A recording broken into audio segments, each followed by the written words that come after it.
The morning Marcus Webb posted the job listing, he didn't expect anyone to show up. A cook for a remote cattle ranch in West Texas, room and board included, no glamour, no excitement, just honest work in the middle of nowhere. He'd placed the ad on a whim, knowing full well that most people couldn't handle the isolation, the long hours, the way the endless prairie seemed to swallow you whole. But he was tired of eating beans from a can and cooking meat that turned out tough and flavorless. He was tired of the silence in his kitchen, the emptiness of a house that should have been filled with voices and laughter, but instead echoed with nothing but the wind outside and the weight of his own loneliness.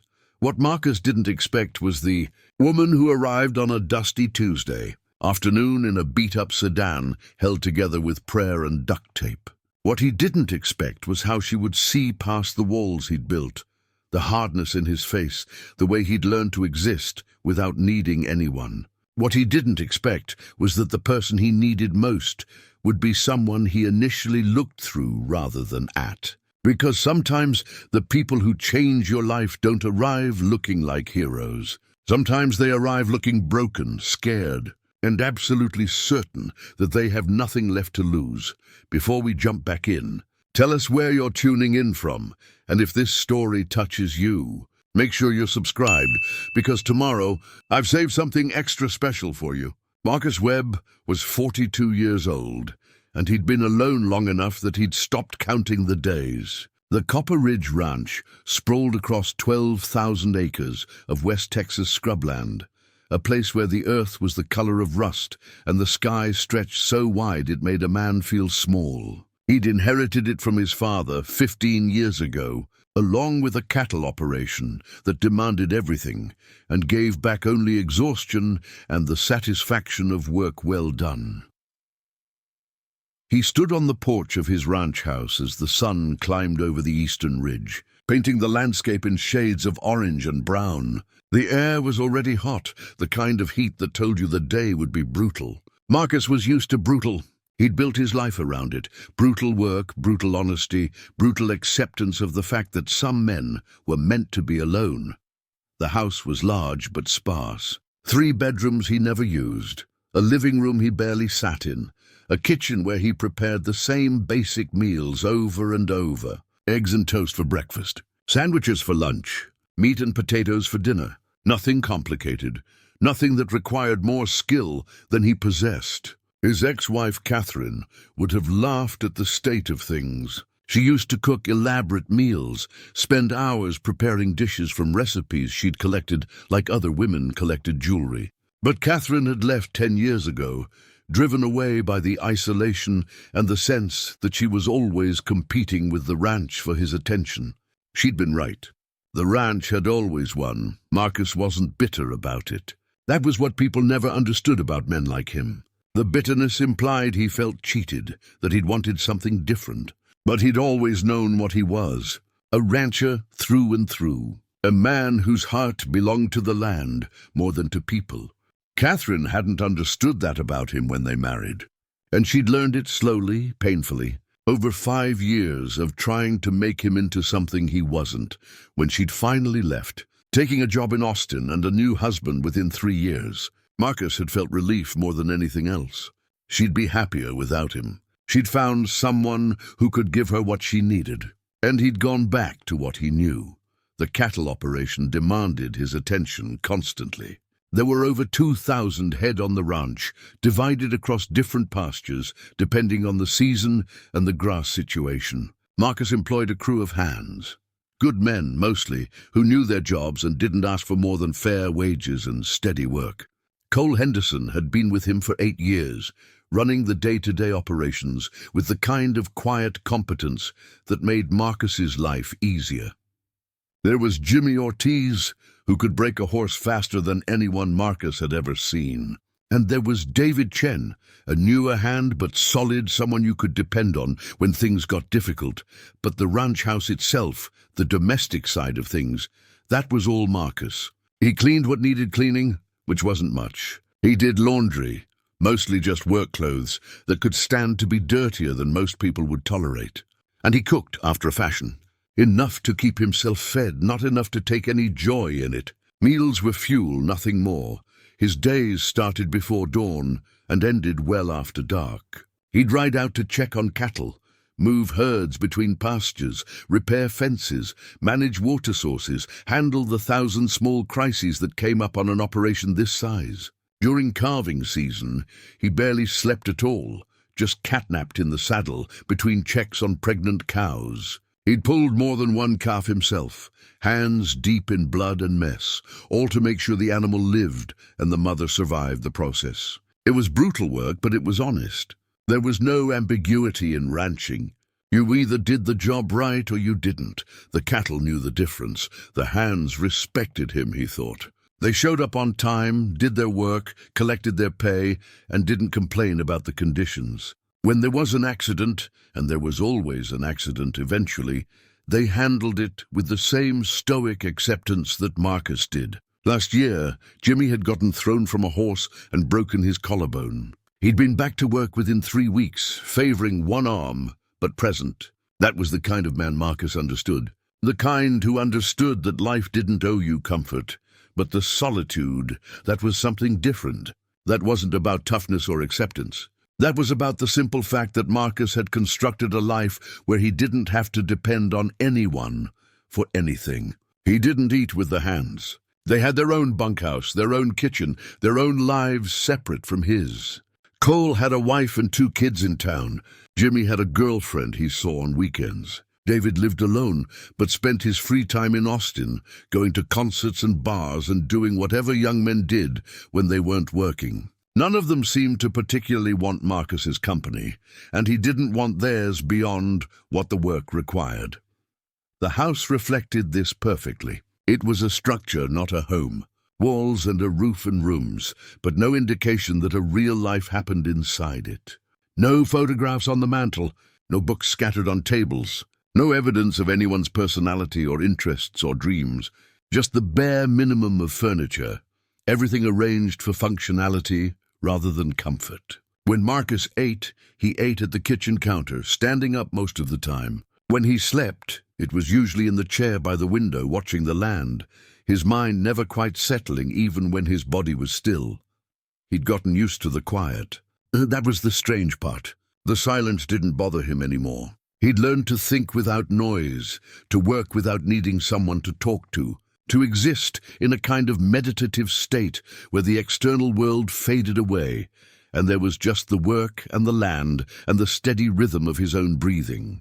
It was peaceful in a way, or maybe it was just emptiness that he'd learned to call peace. The loneliness, though, that was harder to dismiss, even if he'd gotten good at not acknowledging it. It was there in the way he'd start to say something out loud and then stop, realizing there was no one to hear it. It was there in the way he'd watch the hands laughing together about something he didn't understand. It was there in the letters from his sister in California that he'd read and then set aside without responding, knowing he had nothing interesting to say, nothing to share beyond descriptions of weather and cattle prices. His sister, Rebecca, had stopped trying to set him up on dates years ago. She'd tried that for a while, insisting that he was too handsome to be alone, that he just needed to get out more, that there are plenty of women who don't mind ranch life.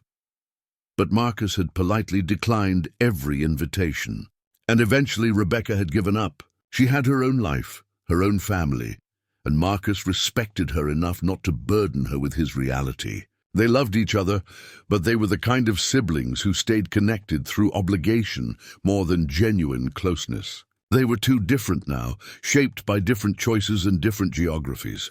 The ranch consumed everything. That was the truth of it. There was no time or energy left for building the kind of relationship that required vulnerability and presence. And Marcus wasn't sure he even remembered how to do those things anymore. Catherine had tried to teach him in those early years of their marriage. She'd wanted him to sit with her in the evenings, to talk about their days, to share what he was thinking about. But his thoughts had always turned back to the ranch, to the next problem that needed solving. His attention had always been divided. Eventually, she'd stopped asking, and he'd stopped trying. So when Marcus found himself one afternoon, sitting in the kitchen of his empty house, Eating a dinner he'd prepared that tasted like nothing, he'd made a decision. He couldn't change himself. He couldn't suddenly become a man who was good at companionship or emotional connection or any of the things that made life bearable for most people. But maybe he could fix the food. Maybe he could find someone to cook, someone to make the house feel less like a museum of solitude and more like an actual place where a person lived. It was a small thing, really. A cook, but it seemed like something. So he'd placed the advertisement in the local paper and on a few websites, not really expecting anyone to apply. And for 2 weeks, nothing happened. No applications, no inquiries, no indication that anyone in the world was looking for this particular job. And then, on a Tuesday morning, he'd gotten an email with no subject line and a single attachment. A resume that was barely 1 page long, full of gaps and inconsistencies, attached to a message that simply said, "I can start immediately." The sender's name was Eleanor Hartley. There was no photo attached, no social media presence he could find, no way to verify anything about her beyond what was written on that single sheet of paper. Her work history was sporadic, a few months here, a few months there, always in food service or domestic work. The most recent job ended 6 months ago, with no explanation for the gap. There were no references listed, just a phone number and an address in a town called Millbrook, about 2 hours south of the ranch. Marcus should have called her immediately, should have asked the standard questions, should have checked on her history, verified her experience, at least heard her voice to make sure she was a functioning adult capable of showing up to work on time. But instead, he'd replied to the email asking if she could come for an interview, and she'd responded within an hour that she could be at the ranch the next afternoon. It was unprofessional. It was probably foolish. But Marcus was tired, and he was hungry for something that wasn't his own cooking. And he was lonely in a way that had started to feel like it might actually break something inside him if he didn't do something to interrupt the pattern. So when a beat-up sedan pulled up to the house on a Tuesday afternoon, trailing dust like a flag, and a woman climbed out wearing a dress that had seen better days and the expression that suggested she expected to be turned away at any moment, Marcus Webb found himself staring at her and thinking that he'd made a terrible mistake.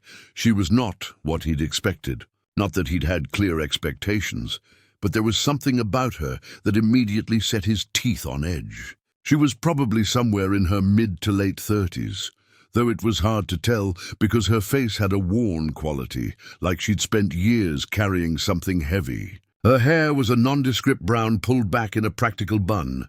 Her clothes were clean but patched, and her shoes had a hole in the sole that she clearly knew about because she'd tried to hide it by angling her foot just so. There was nothing remarkable about her appearance, which somehow made it worse. She was the kind of person you'd look past in a crowd, the kind of woman who probably wasn't used to anyone looking at her directly. Eleanor Hartley looked nervous.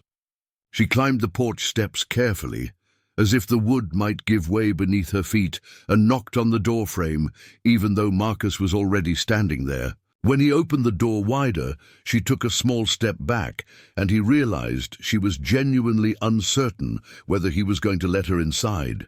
"Mr. Webb?" she asked, her voice quiet and careful. "I'm Eleanor. I'm here for the cook position."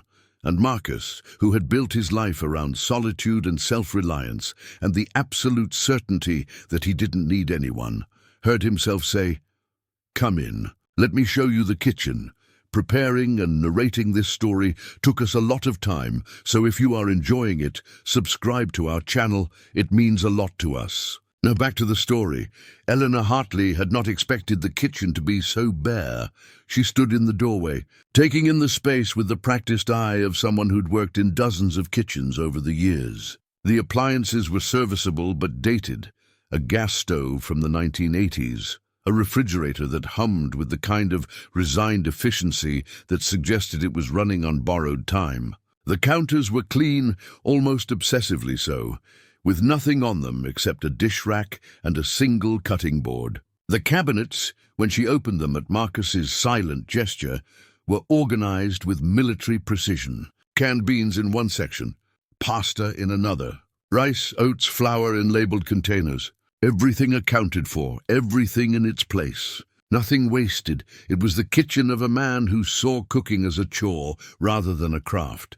"It's not much," Marcus said from behind her, his voice gruff in the way that men's voices often were when they were uncomfortable. "I haven't done much entertaining. Mostly just myself." Eleanor turned to face him, careful to keep her expression neutral. She'd learned long ago that people didn't want to see what you were actually feeling. They wanted to see what made them comfortable. They wanted you to smile and nod and make them feel like they'd made the right decision by hiring you, even when you both knew the decision wasn't about you at all. It was about solving a problem. She was just the solution that had happened to apply. "It's fine," she said quietly. "I can work with this. When would you like me to start?" Marcus studied her for a moment, his grey eyes taking in details she wasn't sure he was seeing. His face was weathered, the kind of weathered that came from years of sun and wind, and the kind of work that didn't care much about vanity. He had the build of someone who worked with his hands, broad shoulders, capable-looking hands with calluses that came from rope and leather. He was handsome in an understated way, the kind of handsome that probably didn't matter much out here, where there were no mirrors and no one to impress. But Eleanor noticed it anyway, the way you notice details about people when you're uncertain of your place around them. "Today," he said, "if that works. Your room is upstairs, the first door on the left. There's a bathroom attached. It's not fancy, but it's clean." Eleanor nodded. She had all her possessions in the sedan, 2 suitcases, a box of kitchen knives she'd saved from better times, and a collection of recipe books that were probably the most valuable things she owned. "It wouldn't take long to unpack. What time would you like dinner?" she asked, already mentally cataloguing what was available in the kitchen. 6 o'clock, Marcus said. "The hands eat in the bunkhouse." "It's just me, just him." Eleanor had gotten good at reading between the lines. Just him meant he'd been alone for a long time. Just him meant he probably didn't expect much. Just him meant she could start small, build gradually, prove herself before attempting anything ambitious. "I'll have something ready," she said. Marcus nodded, and then he did something unexpected. He reached into his pocket and pulled out a wad of cash, which he set on the kitchen counter. "For supplies. There's a market in town about 20 minutes south. Take the truck if you need to. The keys are by the door." Eleanor stared at the money. It had to be at least $500. She'd quoted him a salary in the email, and they hadn't discussed payment in any real detail. Most employers expected 2 weeks before the first paycheck. Most employers didn't hand you cash on the first day. "This is very generous," she said carefully. "You need to buy food," Marcus said simply. "Buy what you need. I'm not a fancy eater, but I'm tired of my own cooking. Do whatever you think is right." And then he left just like that, walking out of the kitchen and back out toward the ranch, leaving Eleanor alone in this bare kitchen with $500 and the weight of what this job actually meant. It wasn't just a job. It was a fresh start. It was the first time in 6 months that someone had looked at her and seen potential instead of failure. It was the first time since everything had fallen apart that anyone had offered her something without immediately wanting something in return. She sat down at the kitchen table, which was pine and scarred with years of use, and let herself take a moment. Just a moment. She'd learned not to take too many moments. Moments led to thinking, and thinking led to remembering, and remembering led to the kind of spiral that made it hard to function. But this moment was different. This moment felt like a threshold, like something was ending and something else was beginning. Eleanor had not always been the kind of person who appeared at ranch gates looking for work. There had been a time, not that long ago really, when she'd had a different kind of life. She'd been married to a man named Robert, a man who'd seemed charming and stable when she'd met him in college. They'd built a life together in Denver, a nice life in many ways. A house in a good neighborhood, a garden she'd tended carefully, a job as a pastry chef at a high-end restaurant where she'd been good at what she did and had taken genuine pride in her work. But nice lives could fall apart just as easily as any other kind of life. Robert had started drinking first, which had seemed like a normal response to job stress. Then the drinking had become something more, a daily thing, a every morning too thing. And then had come the anger that went with it, the kind of anger that didn't need much provocation. Eleanor had tried everything, talking to him, threatening to leave, suggesting therapy, going to Al-Anon meetings for families of alcoholics. She'd tried for 4 years to fix something that turned out to be unfixable. The end had come on a Tuesday night, when Robert had come home drunk and angry about something she'd said to his mother on the phone.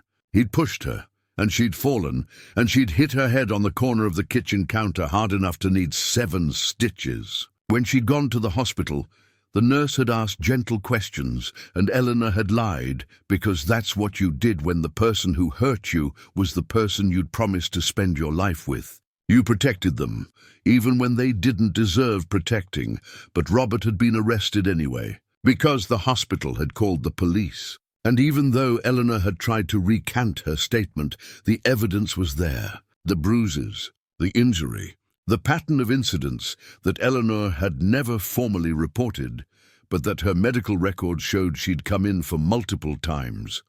The divorce had been messy. Robert had contested it, had promised to change, had gone to AA meetings that he'd quit after 2 weeks. Eleanor had lost the house in the settlement. It had been mostly his money anyway, money from his family. She'd been left with the car, which was old, and about $15,000, which had seemed like a lot until she'd realized how quickly money went when you had nowhere to live and no job. She'd gone back to cooking because it was what she knew. She'd worked as a line cook in Denver for a while, but the smell of food, which had once been a source of joy and pride, had started to feel claustrophobic. It reminded her of better times, which was worse than remembering bad times because the contrast was too sharp. So she'd left Denver. She'd driven to New Mexico, worked for 6 months in a restaurant outside of Taos. Then she'd moved to Arizona, worked for 3 months at a resort that had been more interested in looking good than tasting good. Then she'd ended up in small towns, doing short-term gigs, cooking at diners and cafes, never staying anywhere long enough to build a life, but long enough to build a reputation as someone reliable and competent. The gaps in her resume were the times when she'd run out of money and had to find work at fast food restaurants just to survive. The times when she'd taken a month off because she'd been too depressed to function. The times when she'd sat in her car in parking lots, wondering if she should just keep driving until she ran out of gas and let that be the end of it. She hadn't attempted to get back in touch with her family, even though she knew they'd want to help. Her parents had offered support when the divorce happened, but Eleanor had been too ashamed. She'd made bad choices. She'd married the wrong man. She'd stayed too long. All of those things were true, and she hadn't wanted to hear her parents say them out loud, or worse, try to convince her they weren't true. It was easier to disappear, to become a ghost who sent occasional emails saying she was fine. Everything was fine, no need to worry. The loneliness of that kind of disappearing was its own particular flavor. It was different from the loneliness that came from circumstance. It was a loneliness she'd chosen, a loneliness she'd built for herself brick by brick, so carefully that it had become harder to imagine leaving it than staying in it. And then she'd seen the advertisement. Cook wanted for remote West Texas ranch. Room and board included. Immediate availability preferred. She'd read it 3 times before deciding to apply. She'd written an email that didn't explain the gaps in her resume, because how could she? How could she sum up the past 6 months or 2 years, if she was being honest, in a way that made sense? She'd just attached her resume and written, "I can start immediately," because that was true. She had nothing keeping her in Arizona. She could start immediately at anything. When Marcus had responded asking for an interview, she'd driven through the night. When she'd pulled up to the ranch house and seen the sprawling property and the mountains in the distance and the kind of peaceful emptiness that only existed in places where people were few and far between, something in her chest had shifted. Not hope exactly, because she'd learned to be wary of hope, but something like possibility. something that whispered that maybe this was a place where she could stop running and start living.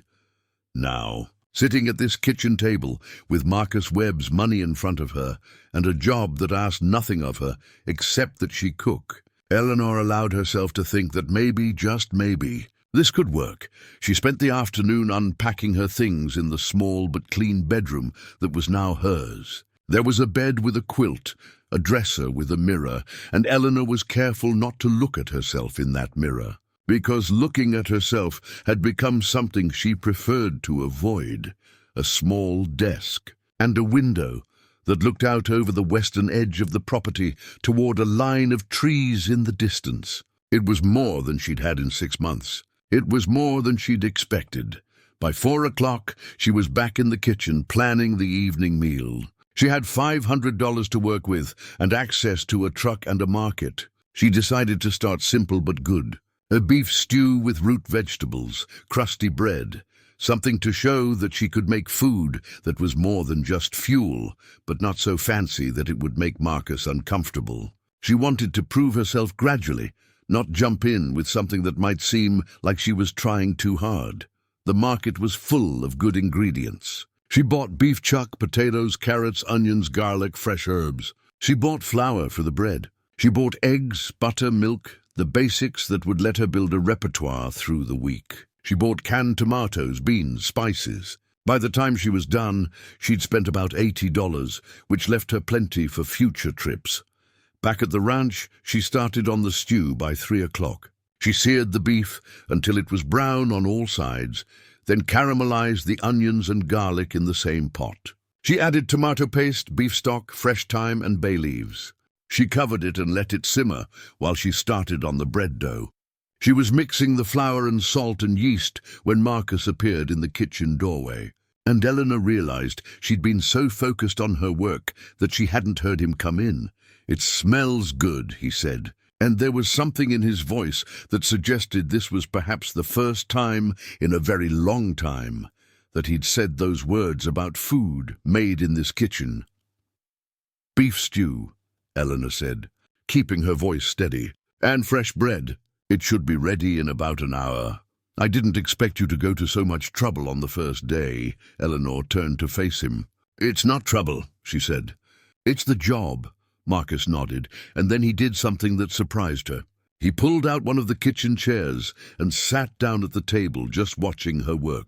Eleanor was hyper-aware of his presence, of the fact that she was being observed, but she'd learned long ago that the best thing to do in those moments was to ignore it and focus on the work. So she continued with the bread, shaping the dough, letting it rise, preparing the oven. She worked with quiet competence, letting her hands do what they'd been trained to do. By 6 o'clock, the stew was rich and deeply flavored, the meat tender, the vegetables soft but not mushy. She plated it in a large bowl and set it on the table with sliced bread still warm from the oven and butter. Marcus got up from his chair and went to wash his hands, and when he came back, he sat down and began to eat. Eleanor stood to the side, uncertain whether she should leave or stay. This was new territory. Most of her jobs had been in restaurants or cafes where you made the food and then didn't see people eating it. Working for a single person in their home was different. It felt more personal. "This is really good," Marcus said after the first bite. "Really good. I didn't realize how much I'd been missing actual food." Eleanor felt something tight in her chest, loosen just slightly. "Thank you," she said. "Eat with me," Marcus said, and it wasn't a question. "You're not a servant. You're an employee, which means you eat." So Eleanor got a bowl of stew for herself and sat across from him at the small kitchen table. And they ate together in a silence that wasn't quite comfortable, but wasn't uncomfortable either. It was a silence that suggested possibility, that suggested maybe this strange arrangement might actually work, and that suggested Eleanor had perhaps found something she'd been looking for without even knowing she was looking for it. She didn't know then, of course. Couldn't possibly have known. But she would learn. 2 weeks into working at Copper Ridge Ranch, Eleanor had established a rhythm that felt almost sustainable. She woke at 5 in the morning, long before the sun crested the eastern ridge, and spent the first hour of her day planning meals and mentally organizing her tasks. By 6, she had coffee brewing and breakfast preparations underway. Marcus appeared around 6:30, always the same time, always in work clothes that smelled like dust and leather. He would drink his coffee black, eat whatever she'd prepared, and by 7 he was out the door and into the ranch work that consumed his days. The ranch hands came by the kitchen around 8 for their breakfast. Eleanor prepared large batches of eggs, bacon, biscuits, and hash browns. Cole Henderson, the foreman with the weathered face and kind eyes, had started asking what she was making the night before so he could tell the other men to expect something good. Jimmy Ortiz had developed a particular fondness for her sourdough pancakes. David Chen had asked if she could make dumplings, and she'd spent one afternoon teaching him how, while he sat at the kitchen counter and watched her fold dough with the precision that came from years of practice. They'd accepted her quietly, the way ranch people seemed to accept most things. A few of them had clearly wondered about her arrival, the way she'd shown up alone, with barely any belongings, but no one had asked questions. Ranch work created a kind of respect for privacy. You didn't pry into people's stories unless they offered them up. Lunch was usually simple, sandwiches and soup that Eleanor prepared and set out for anyone who stopped by during the middle of the day. Dinner was where she put her real effort. Every night she cooked something different. Pot roast on Monday, chicken with roasted vegetables on Tuesday, homemade pasta on Wednesday, chili on Thursday, fish on Friday when she could get it, stew or casserole on weekends. She'd started making bread 3 times a week, filling the house with the smell of yeast and flour and the particular warmth that only came from an oven, doing what ovens were meant to do. Marcus ate every meal she prepared, and he ate with the focused attention of someone who understood the work that went into food. He never complained. He never asked for something different or expressed disappointment. But more importantly, he ate all of it, every bite. He would finish a plate and sit back with a look of quiet satisfaction. And something about that, about being able to see the direct result of her work, to know that she had provided something that mattered, began to heal something in Eleanor that she hadn't realized was quite so broken. The house itself was beginning to change, though not dramatically. Eleanor wasn't the kind of person to rearrange someone else's space without permission.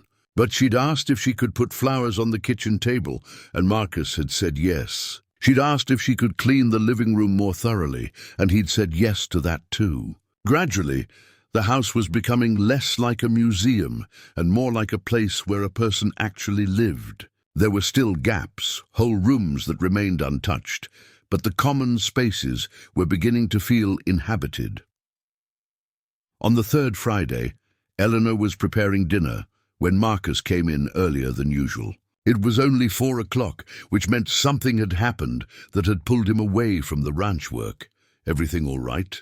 she asked, looking up from the fish she was preparing. "One of the horses came up lame," Marcus said, heading to the sink to wash his hands. "Cole's checking it out. Should be fine, but sometimes these things need attention right away." Eleanor nodded. She was beginning to understand how much of ranch life was about dealing with crises you couldn't predict or control. A sick animal, a fence knocked down by weather, equipment that broke at the worst possible time.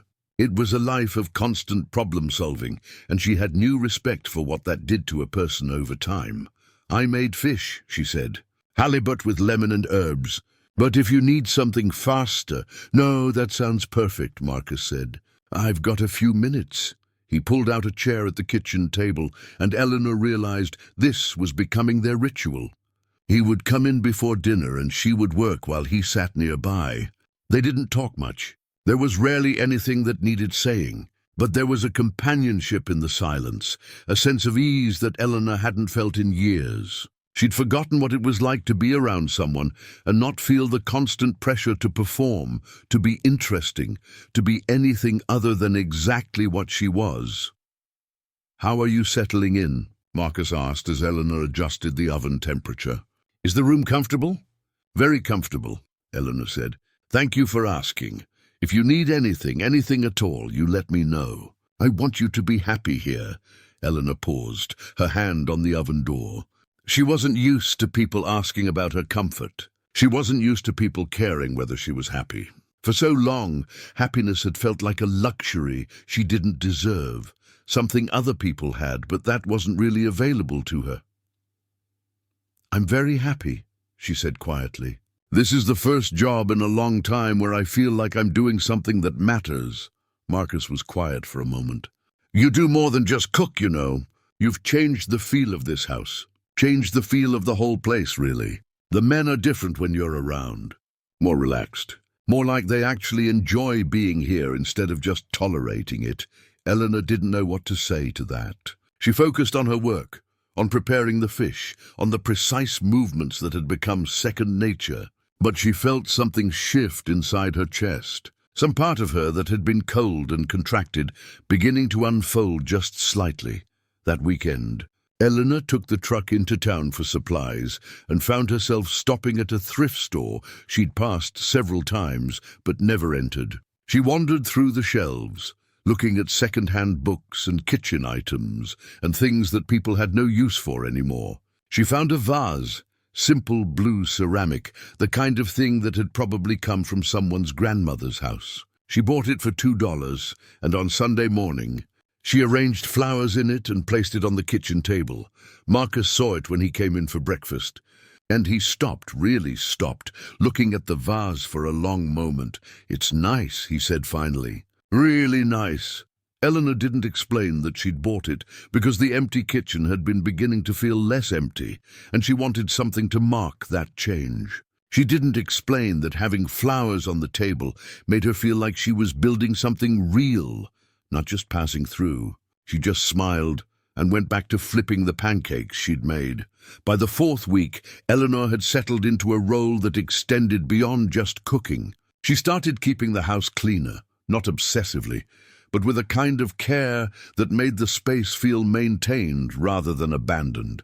She organized the pantry more efficiently. She created a menu board that she updated daily, so Marcus would know what to expect for dinner. She learned his preferences without him having to state them, that he liked his eggs over easy, that he preferred strong coffee, that he appreciated food that was flavorful but not fussy. But more than that, she'd begun to understand him. She understood that the quiet wasn't unfriendliness, but thoughtfulness. She understood that his long hours of work weren't avoidance, but genuine dedication to something he cared about. She understood that beneath the weathered exterior and the careful distance he maintained from most people, there was a man capable of genuine kindness, a man who saw people and tried to make them comfortable, even if expressing that care didn't come naturally to him. One evening, Marcus came in for dinner and found Eleanor sitting at the kitchen table, staring at nothing. She'd been thinking about Robert, which she tried not to do, but sometimes the memories ambushed her when she wasn't prepared. She'd been thinking about the day he'd pushed her, about how she'd lied to the hospital staff, about all the ways she'd diminished herself to try to make a relationship work that had been broken from the start. Marcus took in her expression without comment. He got himself a glass of water, drank it slowly, and then he sat down across from her. Difficult day, he asked. Eleanor almost brushed him off, almost gave him the lie that she was fine, that everything was fine. But something about his presence made her want to tell the truth. I was married once, she said, before. It wasn't a good marriage, and I stayed in it too long because I thought that's what you were supposed to do. I thought if I just tried hard enough, if I was a good enough wife, a good enough cook, a good enough person, he would change. He didn't change. He just hurt me instead, and I let him, because that felt like the price of love. She wasn't sure why she was telling him this. She hadn't planned to, but the words had spilled out, and now she couldn't take them back. Marcus didn't say anything for a long moment. He didn't offer platitudes or try to minimize what she'd experienced. He just sat there, bearing witness to her pain, and that was somehow exactly what she needed. You're not that anymore, he said finally. Whatever that was, whoever you were then, that's not who you are now. How can you tell? Eleanor asked. Because I see what you are now, Marcus said. I see someone who shows up, who does good work, who makes this place better just by being in it. Someone who chose to come here and build something instead of staying stuck. That's not the action of someone who doesn't know her own worth. Eleanor felt tears threatening and blinked them back. She wasn't used to people seeing her, really seeing her. She wasn't used to being valued for just existing, for just doing her job and doing it well. "Thank you," she whispered. "You don't have to thank me for telling you the truth," Marcus said. He stood and moved to the stove, where Eleanor had left the evening meal waiting. "Now what did you make? Because whatever it is smells like, it might make me forget this whole conversation happened." "In a good way," Eleanor laughed, surprising herself. She stood and moved to help him plate the food, and something had shifted between them in that moment. Not dramatically. They weren't suddenly close or intimate or anything that would have seemed dramatic to an outside observer. But the invisible walls that both of them carried had developed a few cracks. The distance between them had shortened slightly, and Eleanor realized, with a kind of careful hope, that maybe, just maybe, this place could be more than just a job. Maybe it could be a home. The following week, Marcus came in for breakfast looking troubled. Eleanor could read his moods by now, could see in the set of his shoulders and the line of his jaw when something was weighing on him. "What's wrong?" she asked, setting down his plate. "Nothing's wrong exactly," Marcus said. "But I need to go to Denver. My sister Rebecca, she's having some medical issues, nothing serious, but our parents are getting older and they need help managing some things. I need to be there for a week or so." Eleanor felt something in her chest tighten. A week without him. A week of cooking for a kitchen that would feel empty even if it was full of hands. "How long?" she asked, keeping her voice steady. "A week, maybe 10 days. It depends on how things go." Marcus looked at her carefully. "Will you be all right here?" "Cole knows how to run things. He can handle anything that comes up with the ranch. You just focus on the kitchen, on maintaining things." "I'll be fine," Eleanor said. And she would be, she knew. She'd been fine before. She'd been surviving on her own for a long time. But the thought of Marcus gone, of being back in that kitchen alone, made her realize something she'd been avoiding admitting to herself. She didn't just have a job she enjoyed. She had started to care about him. Not in the casual way you cared about an employer, but in the way that made his presence matter, that made his absence feel like a loss, and she had no idea if that was mutual or if she was just an employee who happened to cook good food and keep a clean house. She had no idea what he saw when he looked at her, or if he saw anything at all beyond the utility of her presence. She only knew that the coming week felt impossibly long. Marcus left on a Monday morning before sunrise. Eleanor had prepared breakfast for him at 4:30, packing sandwiches and cookies and a thermos of coffee for the drive to Denver. She'd wanted to ask him a dozen questions. How long exactly he'd be gone, whether he was worried about his sister, what kind of help his family actually needed. But she'd kept quiet, understanding that some things weren't her business, that boundaries existed for a reason, that she was still just an employee, even if it had started to feel like she was something more. "I'll be back by next Sunday," he'd said, setting his duffel bag by the door. "Maybe sooner if things move faster than expected. Cole knows where to reach me if anything happens. The ranch can run itself for a week or so. I'll keep things running here," Eleanor had said, and it sounded small and inadequate, but she didn't know how else to express it. She wanted to tell him to be safe. She wanted to tell him to call. She wanted to tell him that she would miss him, which was terrifying and inappropriate and true all at the same time. Instead, she just handed him the package of food and watched him load it into his truck. "Thank you," he'd said, and then he was gone, dust trailing behind him as he drove down the long road toward the highway. The first few days without him were manageable. Eleanor focused on her work. She cooked large meals that she knew would be appreciated by Cole and the other hands. She continued maintaining the house, cleaning rooms that Marcus never went into, organizing closets, doing all the small tasks that kept a space functional. She told herself that this was good, that this was what she was being paid for, that his absence didn't actually change anything about her job. But by Wednesday, something had shifted in the house. Without Marcus, it felt empty in a way it hadn't before.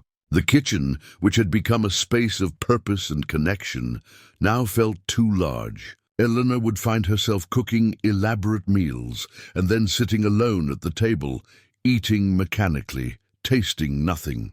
She would wander through the house in the evenings with nothing to do, unable to settle, unable to relax. She'd started checking her phone obsessively, knowing that he had no reason to call her, that she had no legitimate excuse to reach out to him. Cole had stopped by once to check in, and she'd wanted to ask him questions about Marcus. How long had he been alone before Eleanor arrived? How close was he to his family? Had he seemed happy about the trip to Denver? But she'd stopped herself. That wasn't her business. That was crossing a line she had no right to cross. By Thursday, Eleanor found herself in Marcus's office, a room she'd never entered before. It was sparse, like everything else in his life. A desk with papers neatly stacked, file cabinets, a bookshelf with ranch management books and technical manuals. But there was one shelf with different kinds of books. A worn copy of Lonesome Dove, poetry books, a biography of a naturalist. These were different, she realized. These were books he chose to read, not books about maintaining a property. These were books about connection, about the natural world, about beauty and meaning.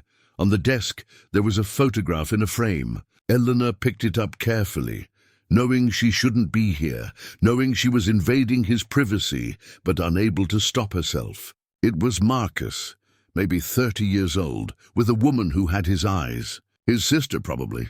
They were standing in front of a house that Eleanor didn't recognize, and they were both smiling in a way that suggested genuine happiness. He looked different in the photo, less weathered, less lonely, more like a person who still believed the world held possibilities. Eleanor set the frame down carefully and left the office, feeling like she'd crossed a boundary that couldn't be uncrossed. That evening, she received an email. Just a few lines. The situation with my family is more complicated than I expected. I'm going to be here another week, maybe longer. Thank you for keeping things running. I trust you. M. The words "I trust you" sat in her chest like a weight. Trust was different from appreciation. Trust implied a kind of seeing, a kind of belief in someone's capability and character. Eleanor wasn't sure she deserved that kind of trust, but she was grateful for it nonetheless. She replied, "No problem. Everything is fine here. Take the time you need, E." And then she waited, checking her email repeatedly to see if there would be anything else. But there wasn't.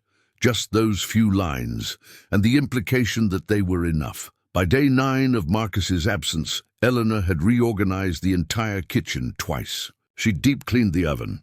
She'd taken inventory of all the food stores. She'd prepared meals so elaborate that even Cole had commented that she seemed to be working harder than usual. What she didn't say was that the cooking had become a way to fill time, a way to channel the nervous energy that came from missing someone she had no right to miss. She was sitting on the porch in the evening, watching the sun sink below the western horizon, when she heard the truck turn up the long driveway. Her heart did something complicated and involuntary in her chest. She stood up, then sat back down, unsure what the protocol was for greeting someone you'd been thinking about constantly for 9 days. Marcus pulled up to the house and climbed out of the truck looking tired. There were dark circles under his eyes, and his shoulders carried a heaviness that hadn't been there before. Whatever he'd gone to deal with in Denver had taken something out of him. Eleanor stayed on the porch, giving him space, letting him come to her instead of rushing out to greet him. He climbed the porch steps slowly, and when he reached her, he stood there for a moment without saying anything. "Hi," Eleanor said. And it sounded inadequate, but it was what she had. "Hi," Marcus replied. He set his duffel bag down. "It smells incredible." "Is that your favorite?" Eleanor said. "Pot roast. I made it fresh when I saw the truck coming up the road." Something shifted in his expression, some tightness that had been there loosening just slightly. "You saw me coming and started cooking." "I started it yesterday," Eleanor admitted. "I've just been keeping it warm." I wasn't sure exactly when you'd get here, so I wanted to be ready." Marcus looked at her like he was seeing her for the first time, or like he was seeing something in her that he hadn't noticed before. Eleanor felt her face warm under his gaze, felt her pulse quicken in a way that was both exciting and terrifying. "Come eat with me," he said. "Tell me what happened while I was gone." They sat at the kitchen table with the pot roast and roasted vegetables and fresh bread that Eleanor had made that morning, and Marcus told her about his sister's health scare.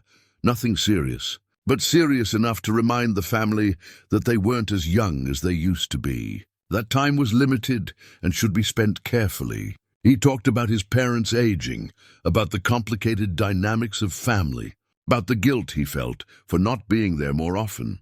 Eleanor listened. And when she spoke, she didn't try to fix anything or make him feel better. She just acknowledged what he'd said, asked careful questions, let him know that his concerns mattered and that his presence made a difference to his family.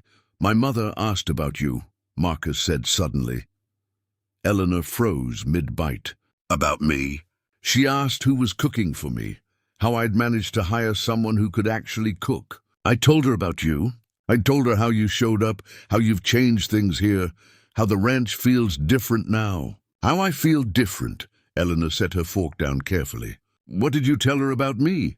"I told her the truth," Marcus said, "that you're important, that I don't know what I did before you got here, how I managed to survive in such a hollow way. And my mother said something that I've been thinking about the whole way back." Eleanor waited, barely breathing. "She said that sometimes the people who change our lives don't come with fanfare. They come quietly without warning, and they change everything just by showing up and being themselves. She said that I shouldn't wait to recognize something important just because it didn't arrive the way I expected it to." Eleanor understood what he was saying, or she thought she did, but she was afraid to trust her understanding. She was afraid of reading something into his words that wasn't there, of seeing something that would only disappoint her later. "Marcus," she said carefully, "what are you trying to tell me?" He reached across the table and took her hand. His skin was warm, his grip gentle but certain. "I'm trying to tell you that this isn't just a job to me anymore, that I hired a cook, but what I got was so much more than that. I got someone who sees me, who makes this place feel like home instead of just a property to manage. And I'm trying to tell you that if you ever decide to leave, to go somewhere else, find someone else, that's your right. But I want you to know that I don't want you to. I want you to stay. I want to know what comes next with you." Eleanor felt tears starting to form and didn't bother to stop them this time. "I don't want to leave," she said. "I came here 6 months ago with nothing, thinking I was just looking for a job. But what I found was you. I found this place, this kitchen, this life that actually feels like something. And I'm terrified of that, because I'm terrified that I'll somehow ruin it, that I'll do something wrong and you'll realize that I'm just a broken woman who was cooking you food to justify her existence." "You're not broken," Marcus said. He squeezed her hand gently. "You're brave. You survived something terrible and you kept going. You came here with nothing, and you built something. You changed me, Eleanor. You made me believe that it was possible to have something more than just work and isolation. You made me believe in second chances."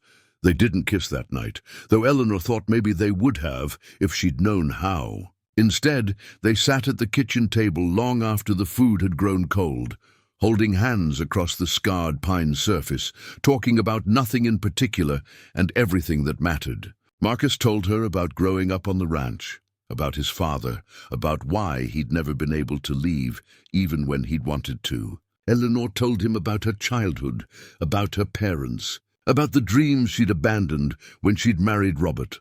By the time they finished talking, it was nearly midnight, and Eleanor realized she'd never wanted a moment to end less in her entire life. But eventually Marcus stood and said he needed to sleep, that the drive had been long and he was exhausted. And Eleanor understood, because understanding was something she'd become very good at. She walked him to his room, and at the doorway he pulled her close and kissed her forehead. It was gentle and careful, like he was handling something precious and fragile. "Thank you for being here," he said. "For cooking for me, for staying while I was gone, for being patient with me while I figured out what I needed to say." "I'll always be here," Eleanor said.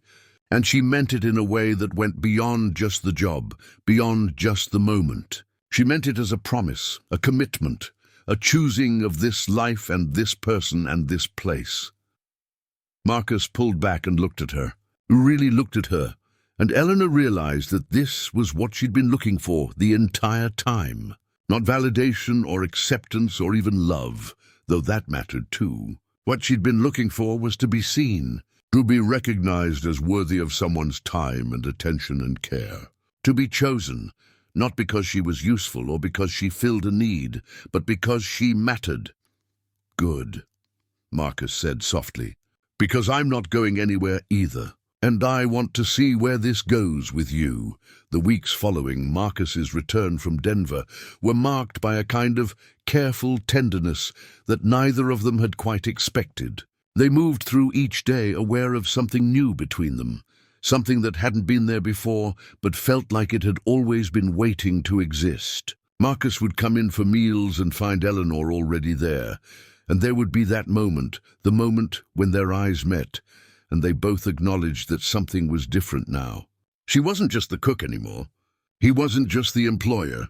They had become something more complicated and more real. But complicated was perhaps too gentle a word for what was actually happening.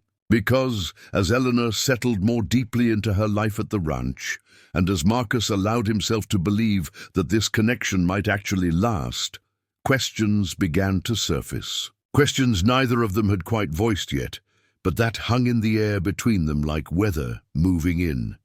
It started small. One evening, about 3 weeks after Marcus had returned, Cole came by the house with a problem. There had been an accident at the southern pasture, nothing catastrophic, but a fence had been badly damaged and some cattle had scattered. He needed Marcus's help rounding them up, and it was going to take most of the night.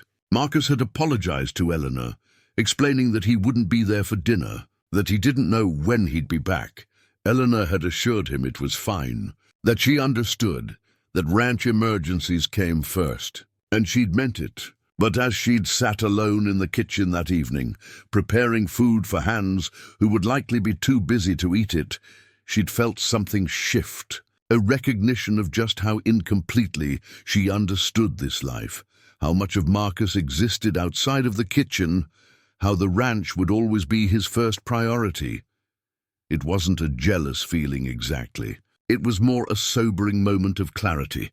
She'd been so focused on the connection they'd built, on the tenderness of those quiet meals and conversations, that she hadn't fully considered what loving a man like Marcus actually entailed. It meant accepting that sometimes he wouldn't be there, that the work would call to him in ways that nothing else could, that she would spend nights alone, wondering if he was safe, if something had gone wrong, if this fragile thing they'd built could survive the demands of his real life. When Marcus finally came in at 3 in the morning, covered in dust and sweat and the exhaustion that came from hours of hard physical labor, Eleanor was still awake. She'd tried to sleep, but had found herself incapable of turning off her mind.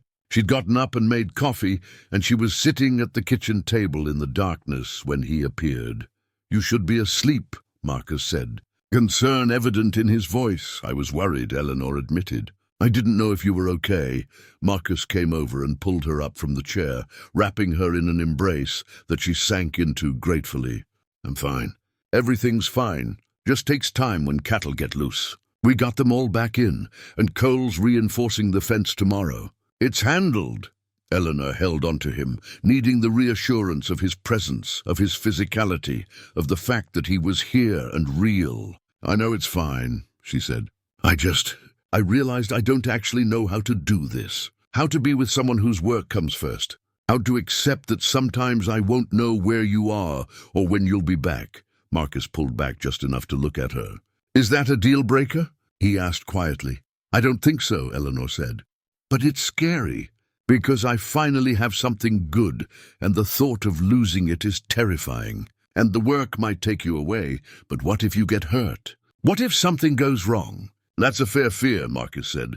He led her to the kitchen table and they both sat down. My wife, Catherine, she couldn't handle it. She couldn't accept that the ranch would always be a priority, that emergencies would come up, that I couldn't just leave everything to be with her. She needed someone whose attention was focused on her, and I couldn't give her that. It's part of who I am, Eleanor. The work is part of me. I know, Eleanor said, and I'm not asking you to change. I'm just being honest about the fact that I'm scared, that I'm used to everything falling apart, that accepting something good requires a kind of faith I'm not sure I have. Marcus took her hand. I'm not going to promise that nothing bad will happen. That would be a lie. But I can promise that I'm choosing you every day, that even when the work takes me away, even when I'm out in the middle of the night dealing with cattle, I'm thinking about coming back here. I'm thinking about you. You're not second place in my life, Eleanor.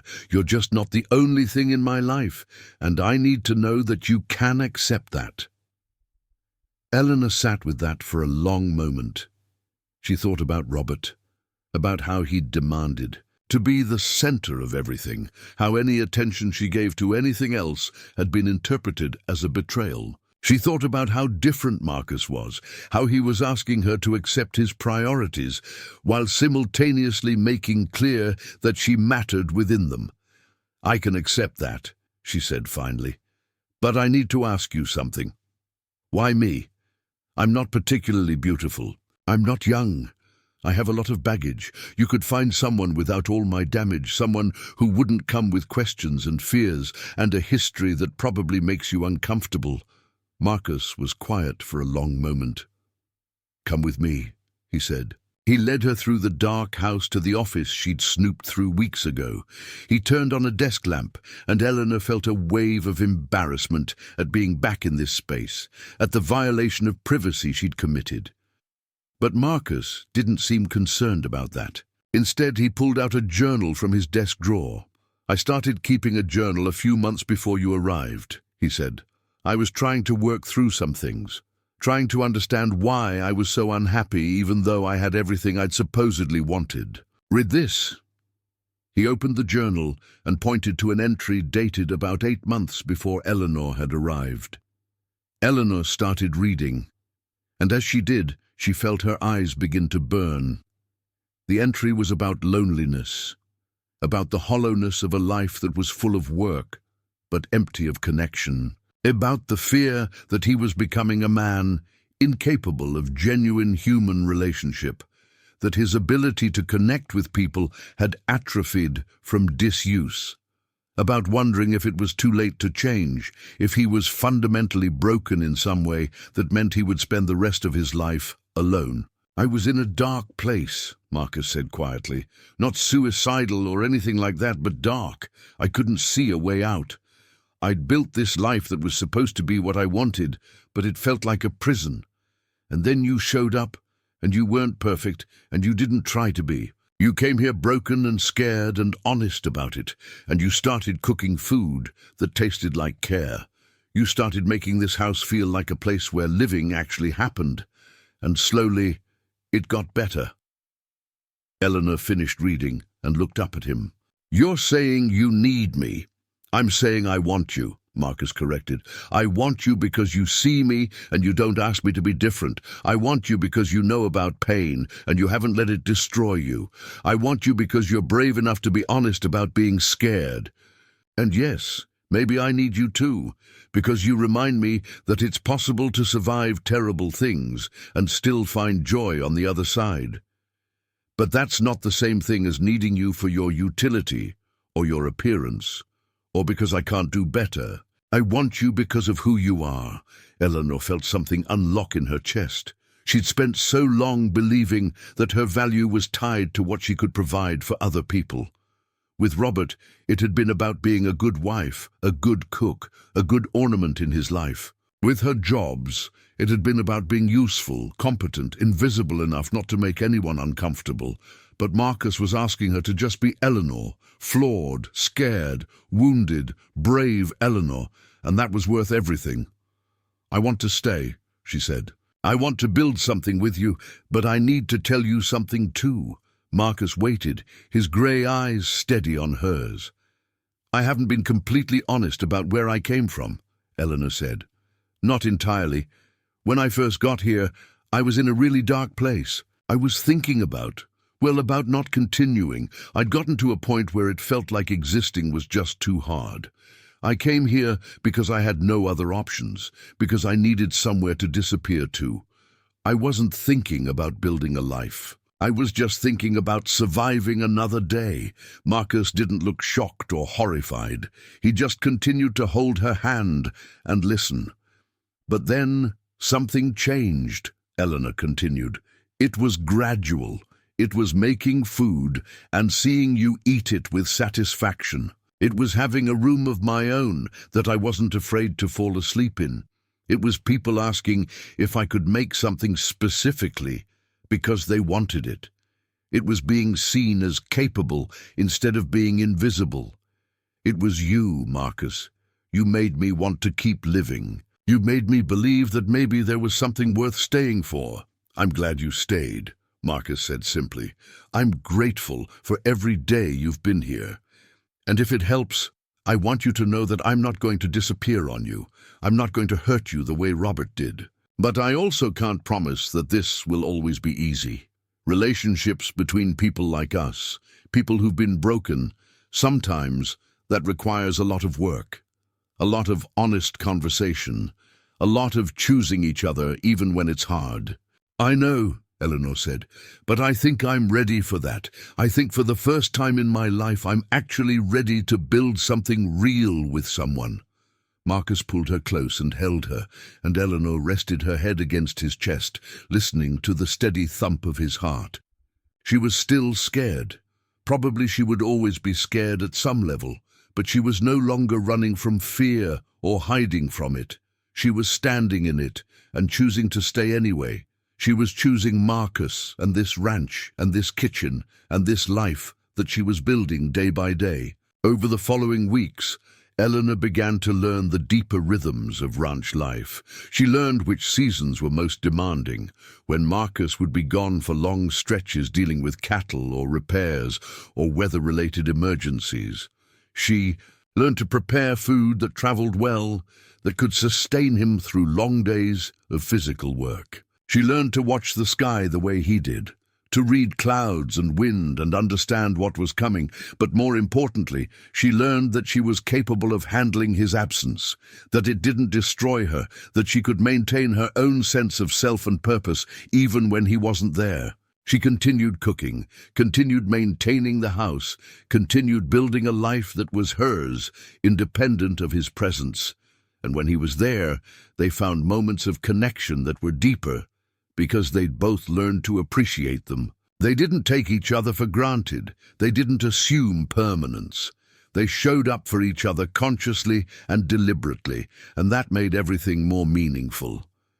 It was, Eleanor realized, what love actually looked like. Not romance, or passion, or grand gestures, though there were moments of that, but the everyday choice to be present, to be honest, to accept each other's realities, and build something sustainable from that acceptance. It was choosing to stay even when staying was hard. It was courage in its most essential form. By the third month of Eleanor being at the ranch, word had spread through the small towns within a 50-mile radius that Marcus Webb had a woman. Eleanor wasn't entirely sure how this had happened, since they weren't particularly public about their relationship. But rural communities seemed to have their own intelligence network that bypassed traditional channels of communication. She found out about it when Mrs. Patricia Hendricks, who ran the general store in the town of Millbrook, asked her pointedly whether she and Marcus had set a date yet while Eleanor was buying supplies. Eleanor had frozen, unsure how to respond, and Mrs. Hendricks had laughed at her confusion. "Honey, everyone knows. Cole was in here last week buying supplies for a ranch barbecue, and he mentioned that Marcus's girl was doing the cooking. Small towns, you know, can't keep secrets worth a damn." The barbecue in question happened on a Saturday in mid-July. Marcus had mentioned it casually a few days before, explaining that it was something he tried to do every summer to thank the hands and their families for their work. Eleanor had immediately started planning a menu: pulled pork, brisket, cornbread, coleslaw, beans, desserts. She'd thrown herself into the preparation with the kind of focus that came from being nervous about meeting people, from wondering how she would be received, from understanding that this was going to be a test of whether she belonged here or was just passing through. The morning of the barbecue, Eleanor woke early and started her preparations. She'd bought a whole pig from a supplier that Marcus had recommended, and she'd spent the previous evening preparing a dry rub with spices and letting it sit overnight. Marcus had helped her set up the pit, showing her how to manage the heat, how long different parts would take to cook. It was collaborative and comfortable, and Eleanor found herself relaxing into it, understanding that he wasn't nervous about having her meet people. He was proud to have her meet people. By 2 o'clock in the afternoon, people began arriving.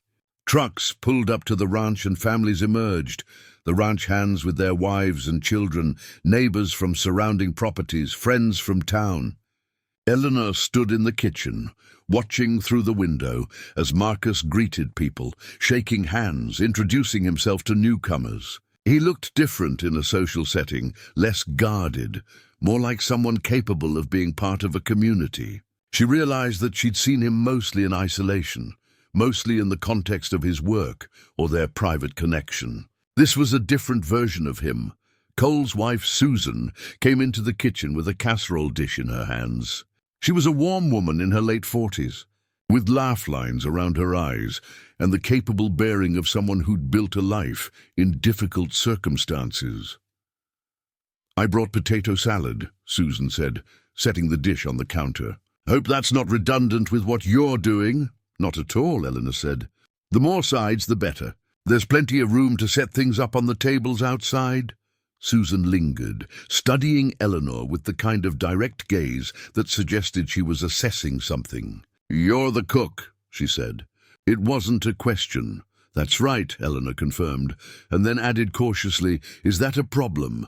"Should it be?" Susan asked. Eleanor shrugged. "I don't know. I'm new to the area, and I'm not sure what people's expectations are."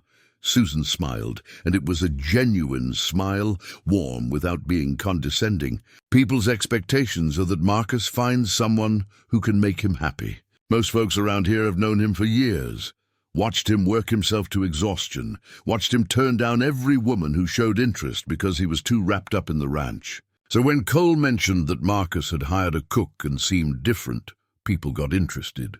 They want to see if you're the real thing or just another passing interest. And how will they determine that?" Eleanor asked, feeling her stomach tighten with anxiety. "By whether you're here in 6 months," Susan said matter-of-factly, "and by whether you look at Marcus like he matters to you. You can tell a lot about how genuine someone is by watching how they look at the person there, with when that person isn't paying attention." Eleanor understood then that this barbecue wasn't just about food or socializing. It was a community vetting process. It was Eleanor being evaluated, measured, judged by the standards of people who cared about Marcus and wanted to make sure he wasn't being taken advantage of. The realization should have made her more nervous, but somehow it didn't. Instead, it grounded her. It reminded her that Marcus was part of something larger than just the two of them, that he had a community that cared about him, and that meant something. She wanted to pass this test, not because it would make her acceptable to strangers, but because it would prove to these people that Marcus had made a good choice, that they could stop worrying about him. She spent the next few hours doing what she did best, cooking. She tended to the pit, monitoring the meat, adjusting temperatures. She coordinated with other women who'd brought dishes, arranging them on tables in a way that was both functional and visually appealing. She moved through the space with quiet competence, and she noticed that people began to relax around her. They started asking her questions about the food, about her cooking experience, about how she'd come to the ranch. She answered honestly, leaving out the darkest parts, but not hiding them either. Yes, she'd been in a difficult marriage. Yes, she'd been looking for a fresh start. Yes, working at Copper Ridge had given her that. By the time people sat down to eat, Eleanor had begun to feel something shift. She wasn't being viewed with suspicion anymore. She was being viewed as someone who'd made the right choice, who was good with her hands, who clearly cared about the quality of what she was providing. The pork was perfectly cooked, tender and smoky. The brisket was flavorful and moist. The sides complemented everything without competing for attention. Marcus sat at a long table with Cole and some other men, and Eleanor noticed that he kept looking over at her, kept catching her eye across the space. There was pride in his expression, and something else too, possession maybe, but in a gentle way. Not ownership, but recognition. This woman, working in your kitchen, making your community fed and happy, is mine, and I'm grateful for it. After everyone had eaten, there was a bonfire as the sun set. People gathered around it, talking and laughing, children running around in the darkness in that unsupervised way that seemed to happen at rural gatherings. Eleanor found herself sitting next to Susan, who had positioned herself next to Eleanor throughout the evening in what Eleanor was beginning to recognize as protective friendship. "You did well today," Susan said quietly. "Did I pass?" Eleanor asked. "With flying colors," Susan confirmed. "Women who are just passing through usually spend the whole time looking uncomfortable or trying too hard. You just cooked and let people see you. That's better than any amount of performing would have been." "I'm not great at performing," Eleanor admitted. "I'm better at just doing the work." "That's what makes you real," Susan said. "That's what makes people believe you're going to stay." Later, as people were leaving, there was a parade of thank yous and compliments. Mrs. Hendricks from the general store told Eleanor that she made the best pulled pork she'd had in years. Old Tom Peterson, who owned a property to the north, asked if she did catering because he wanted her to cook for his daughter's wedding. Children waved at her and asked if she was coming to the next barbecue. When everyone had finally left and the yard had returned to quiet, Marcus found Eleanor sitting on the porch, looking out at the stars that had emerged above the ranch. "You were amazing today," he said, sitting down beside her. "I was just cooking," Eleanor said. "No, you were more than that," Marcus said. "You were you. You were present. You were genuine." And people responded to that. "Susan told me that half the women in the county are now asking their husbands if they know how to cook, because apparently I've set a new standard for what they should be looking for." Eleanor laughed despite herself. "That's not my fault." "No, it's not your fault," Marcus agreed. "But it's a reflection of what you do. You make people want to be better. You make people believe that care and attention matter. That food made with intention tastes different than food made without it." He took her hand, and they sat together in the darkness, listening to the sounds of the night, crickets and distant cattle and the wind moving through the trees. "I want to ask you something," Marcus said after a while. "And I want you to answer honestly, even if the answer is no." Eleanor turned to face him. "Okay, would you want to make this permanent?" Marcus asked. "I'm not asking you to marry me tonight. I'm just asking if you can see a future here at the ranch with me. A real future, not just for the next few months, but for years. Do you see that?" Eleanor thought about a year ago, about where she'd been, about the darkness that had felt permanent and inescapable. She thought about arriving at this ranch with nothing, about slowly building a life, about discovering that she was capable of more than she'd believed. She thought about Marcus, about the way he looked at her, about the way they'd learned to navigate each other's damage with care and honesty. "Yes," she said simply. "I see it, even knowing it won't be easy, even knowing that the work will sometimes pull me away, even knowing that you're binding yourself to this ranch, this lifestyle, all of it." "Especially knowing all that," Eleanor said, "because I'm choosing it consciously. I'm not staying because I have nowhere else to go. I'm staying because I want to be here. Because this place matters to me. Because you matter to me." Marcus pulled her close, and they sat together as the night deepened around them. Eleanor felt something settle in her chest, something like peace. She had found her community, not just Marcus, but the wider circle of people who lived and worked around the ranch. She had found her place in that community. She had found her purpose.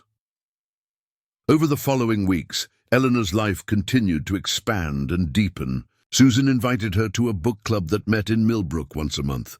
Eleanor started going to the hardware store in town and finding herself having conversations with the owner about the best wood stain for the porch railings. She got to know the veterinarian who came to care for the ranch animals, and they discovered a shared love of mystery novels. She became part of the fabric of the community, not as someone passing through, but as someone who belonged. The kitchen became a gathering place. Cole's wife would stop by to ask for recipe advice. The veterinarian would mention that her daughter was learning to cook, and Eleanor found herself offering informal lessons. Marcus's sister Rebecca called one evening, and Eleanor found herself talking with her for over an hour about everything from cooking techniques to relationship advice. And afterward, she felt like she'd made a genuine friend. Eleanor began to understand that she'd been searching for this her entire life. Not just romantic love, though that mattered, but community, connection, purpose, the sense of being woven into the fabric of something larger than herself. She'd thought that marriage to Robert would give her that, but he'd isolated her instead. She'd thought that her job would give her that, but she'd been invisible at restaurants, just labor, just utility. But here, at Copper Ridge Ranch, in this kitchen that had become her domain, she was seen. She was valued. She was part of something. And that was worth everything. That was worth staying for. That was worth choosing again and again, every single day. 5 months after Eleanor arrived at Copper Ridge Ranch, the first real crisis came. Not the kind of small crisis that Marcus handled regularly, a fence down, a calf sick, equipment breaking, but a crisis that threatened the foundation of everything they'd built. Eleanor woke one morning to find Marcus already awake, sitting on the porch in the darkness before dawn. She could see from the set of his shoulders that something was wrong, something deeper than ranch troubles. She made coffee without asking questions and brought him a cup, sitting beside him in silence. "My father had a stroke," Marcus said finally. "Rebecca called about an hour ago. They're not sure how severe it is yet, but he's in the hospital in Denver. My mother is falling apart. I need to be there." Eleanor felt her chest tighten with something she recognized as fear, but she pushed past it. "How long will you be gone?" "I don't know," Marcus said. "A few days minimum, possibly longer depending on what we're dealing with and how my mother handles things. Cole can run the ranch, but I need to be with my family." "Of course you do," Eleanor said. "Go. Don't worry about anything here. I'll keep things running." Marcus turned to look at her. "I'm going to ask you something, and I need you to be honest." Eleanor waited. "Are you going to be here when I get back?" Marcus asked quietly. "Because if this is too much, if the uncertainty is too much, I understand. But I need to know now, so I'm not sitting in a hospital in Denver, wondering if you've left." Eleanor understood what he was really asking. He was asking if she was going to abandon him when things got difficult. He was asking if her commitment to him was contingent on circumstances being easy and comfortable. He was asking if she was the kind of person who would disappear when the relationship required actual sacrifice. "I'm going to be here," Eleanor said firmly. "I'm not going anywhere. Go take care of your family. That's what matters right now." But after Marcus left, driving quickly through the pre-dawn darkness toward Denver, Eleanor found herself sitting alone in the kitchen, realizing how fragile security actually was. One phone call, one health crisis, and the stable life she'd built could be threatened. Marcus could decide he needed to move closer to his family. His father's recovery could require him to be present in Denver for months. 1,000 scenarios played through Eleanor's mind, each one ending with her being back where she'd started, alone, displaced, starting over. She threw herself into work. She cooked elaborate meals for the ranch hands, even though her hands shook slightly as she worked. She deep-cleaned the house. She organized the pantry. She did everything she could think of to keep herself occupied and stop her mind from spiraling into worst-case scenarios. On the third day, Marcus called. His voice was tired, and Eleanor could hear the strain beneath every word. "My father had a serious stroke," he said without preamble. "The left side of his body is partially paralyzed, and his speech is affected. They're saying he'll need months of rehabilitation, possibly years, before he's back to normal. If he ever is."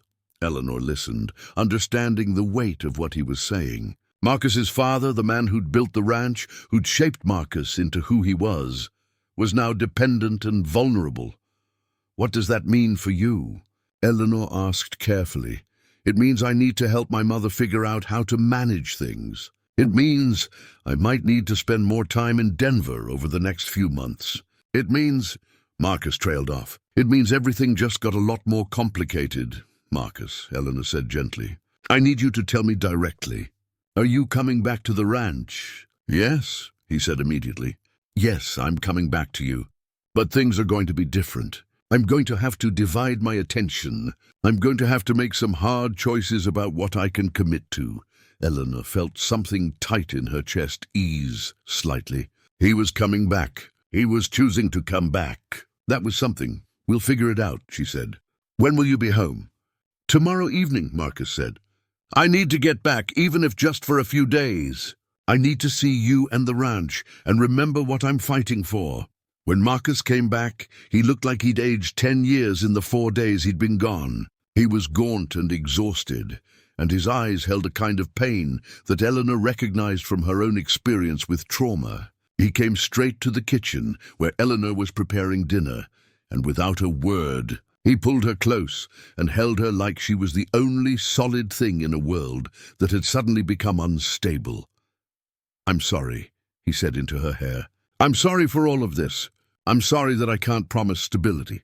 I'm sorry that you've attached yourself to someone whose life is about to get very messy." "Don't apologize," Eleanor said firmly. "Life is messy. Your father's stroke doesn't change what we have. It just means we need to be flexible." Over the following weeks, they worked out a new rhythm. Marcus established a pattern of spending 3 days at the ranch and 4 days in Denver with his family. It was exhausting for both of them. The constant driving, the never being quite settled, the sense that their time together was always being cut short. But it was also necessary, and Eleanor found herself adapting in ways she didn't expect. She started cooking meals that traveled well, that could be reheated, that Marcus could take with him to Denver for his family. She connected with his sister Rebecca over the phone, offering emotional support as Rebecca tried to manage her mother's grief and fear. She learned about his father's rehabilitation progress through daily phone calls, where Marcus would update her on small victories, a slight return of movement, a word more clearly pronounced, a moment of the old man's humor breaking through the pain. It was not the life Eleanor had imagined they would build, but it was a life nonetheless. It was a life built on commitment tested by reality, on love expressed through sacrifice and presence even when presence was difficult. One evening, about 6 weeks into this new arrangement, Eleanor received a visitor. It was Rebecca, Marcus's sister, who drove up to the ranch unannounced. Eleanor recognized her immediately from the photograph she'd seen on Marcus's desk, the younger woman with his eyes, now looking like she carried the weight of the world. "I wanted to meet you in person," Rebecca said without preamble. "And I wanted to talk to you about my brother." They sat at the kitchen table, and Eleanor made tea, waiting for whatever conversation Rebecca needed to have. "Marcus has never been good at relationships," Rebecca said finally. "He's brilliant at work, brilliant at problem-solving, but relationships terrify him because they require vulnerability, and he's not good at vulnerability. Our father was the same way, and my mother spent 40 years trying to get our father to be something he wasn't, and it made her miserable." Eleanor listened. "But watching Marcus with you is different," Rebecca continued. "I've watched him transform over the past few months. He's lighter somehow. He's happier. And my mother, sitting in her living room, worried sick about my father's recovery, keeps asking about you. She wants to know what I think of you. She wants to know if you're going to stick around. What did you tell her? Eleanor asked. I told her that you're the first woman I've ever seen Marcus genuinely choose. That you seem like someone with your own strength, someone who isn't trying to mold him into something different, someone who accepts him as he is. Rebecca paused. I also told her that my brother deserves to be happy, that he spent too many years being alone, and I'm grateful you showed up. Eleanor felt tears beginning to form. I love him, she said simply. I know you do, Rebecca said. That's why I drove out here. That's why I needed to see you in person and know that you're real, that you're actually going to be part of our family. Because my father might recover or he might not. My mother might fall apart, or she might find strength she didn't know she had. But one thing that needs to stay solid is Marcus. And Marcus needs you solid. After Rebecca left, Eleanor sat in the kitchen for a long time, thinking about what it meant to be needed, not for utility or presence, but for the core strength of who you were. She thought about how she'd arrived at this ranch believing she had nothing to offer anyone. And now, somehow, she was being recognized as essential to someone else's stability. That night, when Marcus called from Denver, Eleanor told him what his sister had said. Rebecca came to the ranch? Marcus sounded shocked. She wanted to meet me, Eleanor said. And she wanted to make sure I was real. What did you tell her? I told her I love you, Eleanor said. And I'm not going anywhere. I know this is complicated and exhausting. I know your father's recovery is going to be a long process, but I'm here for all of it. I'm choosing this, Marcus. I'm choosing you and your family and the messiness of it all. There was silence on the other end of the line, and then Marcus spoke, his voice thick with emotion. You don't know what that means to me, to hear that, to know that someone is choosing to stay when things get hard. I do know, Eleanor said quietly, because you chose to stay with me when things were hard. You saw someone broken and scared, and instead of turning away, you asked me to stay. You made me feel like I was worth staying for. I'm just returning the favor. The next time Marcus came home, he arrived with a small velvet box. Eleanor was in the kitchen preparing dinner, and he came up behind her and wrapped his arms around her waist. I wasn't planning to do this tonight, he said. I had this whole elaborate plan with dinner at a nice restaurant and romantic speeches. But I don't want to wait anymore. I don't want to spend another day without knowing that you're going to be mine officially. Legally, forever. He turned her around and dropped to one knee, and Eleanor felt her breath catch in her chest. Eleanor Hartley, you came into my life like a gift I didn't know I needed. You made this ranch feel like a home. You made me believe that love was possible for someone like me. Will you marry me? Will you be my wife? Even knowing that life is going to be complicated and messy and sometimes painful. Eleanor pulled him up from the floor and kissed him, not answering with words, but answering with her whole body, her whole being, her entire commitment to this man and this life. Yes, she said when they finally broke apart. Yes, I'll marry you. I'll be your wife. I'll build a life with you, whatever that looks like. Marcus slipped the ring on her finger, a simple band with a modest diamond, elegant and unpretentious, and Eleanor looked at it, feeling like she was living in a dream that might shatter if she moved too suddenly. But it didn't shatter. It held. Just like she held, just like Marcus held, just like the life they were building together held solid, even when everything else was uncertain. Because that's what love actually was, Eleanor realized. It wasn't the absence of difficulty. It wasn't two perfect people finding each other and living happily ever after. It was two broken people choosing each other every single day, even when things were hard, especially when things were hard. It was making a conscious decision to stay, to work, to build something real from the wreckage of what came before. And Eleanor had finally found someone worth making that choice for. The engagement lasted 3 months. Eleanor had wanted to wait longer, had suggested that they give themselves time to plan properly, to make sure this was really what they both wanted. But Marcus had been adamant that there was no point in waiting, that every day without being married to her was a day wasted. that he'd already spent enough of his life postponing happiness. "I've been waiting my whole life without knowing I was waiting," he'd said. "Waiting for you to show up. Now that you're here, I'm not waiting anymore." So they'd started planning. Eleanor had been terrified about the wedding itself, about being the center of attention, about the vulnerability of publicly declaring her love and commitment. But Marcus had held her hand through her fears and reminded her that this wasn't about performing for an audience. It was about making a promise in front of people who mattered to them.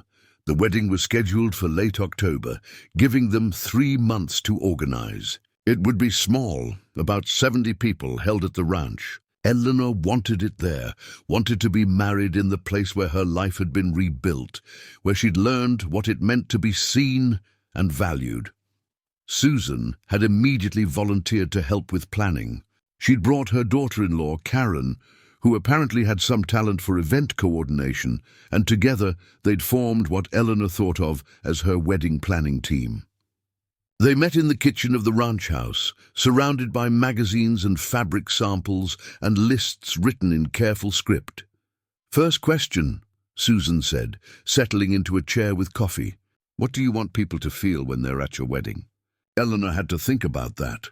"I want them to feel like love is possible," she said finally, "even when you've been broken, even when you don't believe you deserve it. I want them to know that it's possible to build something real with someone." Karen and Susan exchanged glances, and Eleanor realized they understood what she was really saying. "Then we're not doing fancy," Susan said decisively. "We're doing genuine. We're doing food and community and real emotion." Eleanor found herself taking charge of the menu planning, which was the part of the wedding she felt most confident about. She designed a menu that told a story. Appetizers that reflected the first meal she'd made for Marcus. A main course that highlighted the food they'd grown to love. Desserts that showed her range and creativity. But more than planning the food, Eleanor found herself grappling with something unexpected. She was struggling with how to see herself. The mirror in her bedroom had become something she avoided, a space where she didn't want to look too closely. She'd gotten used to being invisible, to not thinking much about her appearance. Now, with the wedding approaching, she was being asked to think about what she would wear, how she would look, whether she wanted makeup and hair done professionally. One afternoon, about 6 weeks before the wedding, Eleanor was alone in the kitchen when Susan appeared in the doorway with a determined expression. "We need to talk about you," Susan said without preamble. "What about me?"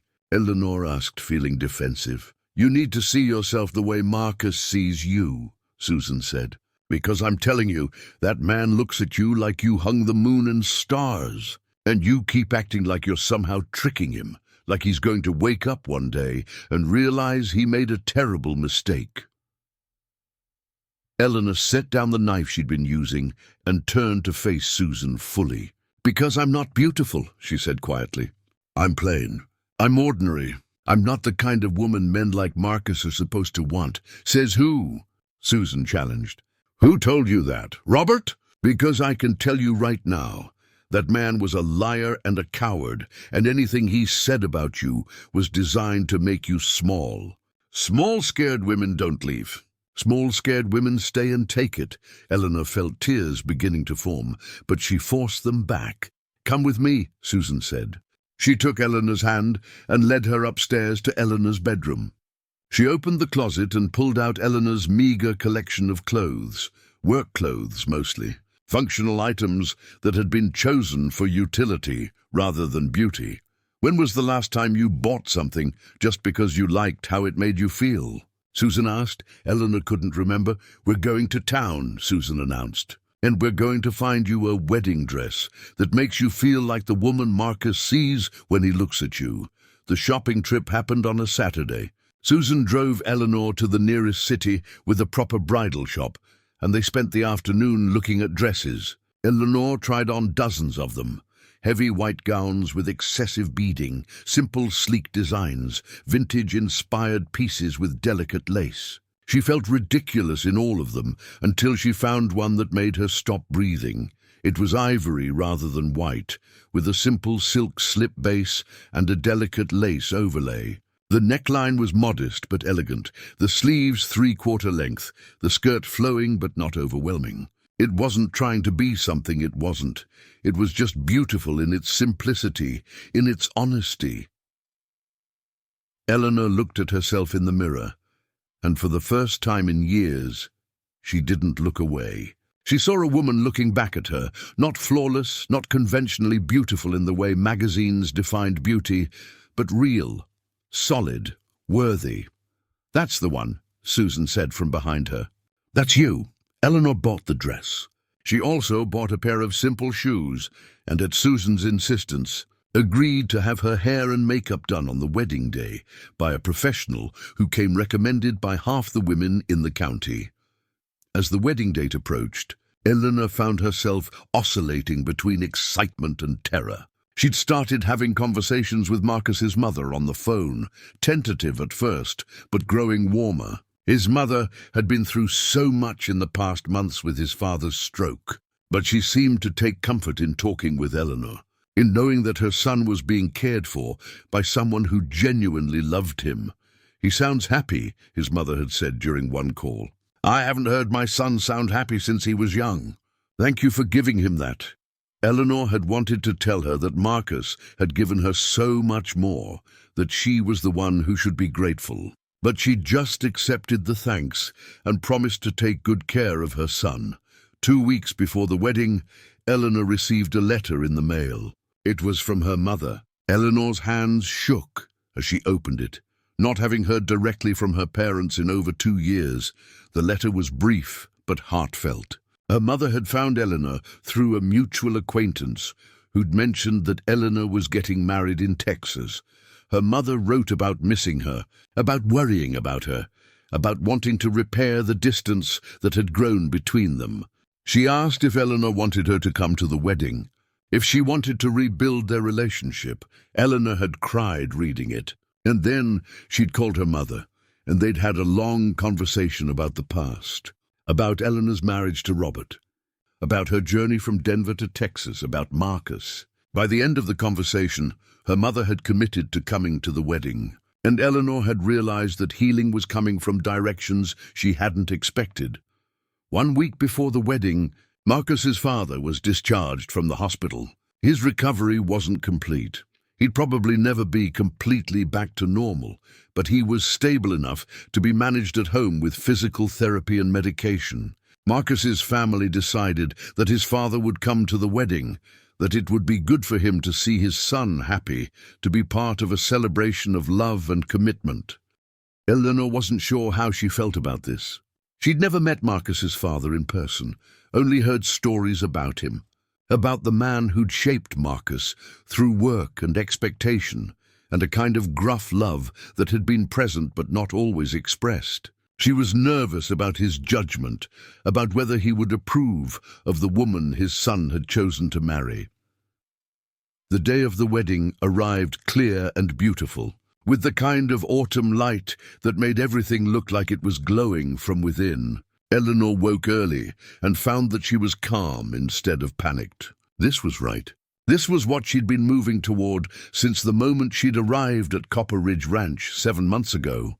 The ceremony was held in the late afternoon, set up in a garden area that Cole and the ranch hands had spent weeks preparing. They'd strung lights through the trees and set up chairs in a semicircle around an arch that Danny had built from wood and decorated with flowers and greenery. It was simple and elegant, and it felt exactly right. Eleanor's mother helped her dress. And when Eleanor came downstairs in her ivory dress, Marcus's mother, who had arrived the night before, gasped. "You're beautiful," she said, tears in her eyes. "Marcus is going to lose his mind when he sees you."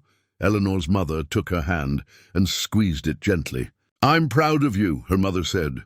"I'm proud of the life you're building. I'm sorry I wasn't there for some of it. You're here now," Eleanor said. "That's what matters." The ceremony itself passed in a blur of emotion and focus. Eleanor walked out to the garden where Marcus was waiting under the arch, and when he saw her, his face transformed completely. He looked at her like she was the most precious thing he'd ever seen, like he still couldn't quite believe she was real. They spoke their vows, which they'd written themselves. Eleanor promised to stay, to build, to love him even on the hard days. Marcus promised to see her, to value her, to be the kind of partner that allowed her to grow and heal and become who she wanted to be. When they kissed, the small crowd erupted in cheers. Eleanor felt Marcus's hand at the small of her back, strong and steady, and she understood in that moment that she had found home not in a place, but in a person. Not in the kitchen or the ranch, though those mattered, but in Marcus, in the way he held her, in the life they were building together. The reception was held at tables set up around the property. Eleanor's menu came to life in beautiful displays, perfectly plated appetizers, a buffet of her best work, desserts that had taken weeks to perfect. People ate and drank and celebrated, and Eleanor circulated among them, accepting congratulations and watching the community she'd become part of gather in her honor. Marcus's father, sitting at a table with Eleanor's mother and Marcus's sister, had tears streaming down his face. Eleanor approached him carefully, nervous about how he would receive her. "Eleanor," he said, his voice slightly slurred from the stroke but clear enough. "Thank you for my son, for making him happy." Eleanor squeezed his hand gently. "He makes me happy too," she said. "I'm grateful for him every single day." Later, as the sun set and people began to leave, Eleanor stood with Marcus on the porch of the house that was now their home. Their married home, their shared space. "Hi, wife," Marcus said, and Eleanor felt something warm bloom in her chest. "Hi, husband," she replied. They went inside to the kitchen, their space, and Eleanor realized that she was no longer the woman who had arrived 7 months ago, desperate and broken and convinced that she had nothing left to offer. She was Eleanor Webb now, Marcus's wife, part of a community, a woman who had learned to trust in her own value. She was whole. Finally, after years of fragmentation and pain, she was whole. 1 year after Eleanor and Marcus married, Copper Ridge Ranch had transformed in ways that neither of them could have predicted when Eleanor first arrived at the kitchen door with nothing but hope and 2 suitcases. The house, which had been a hollow structure of solitude, now hummed with life and purpose. Photographs covered the walls. Eleanor and Marcus at the wedding, family gatherings, moments from daily life that Eleanor had started documenting, recognizing that memory was precious and fleeting. The kitchen, which had been Marcus's domain of functional necessity, had become Eleanor's kingdom, a space where she created not just food but experiences, moments that brought people together.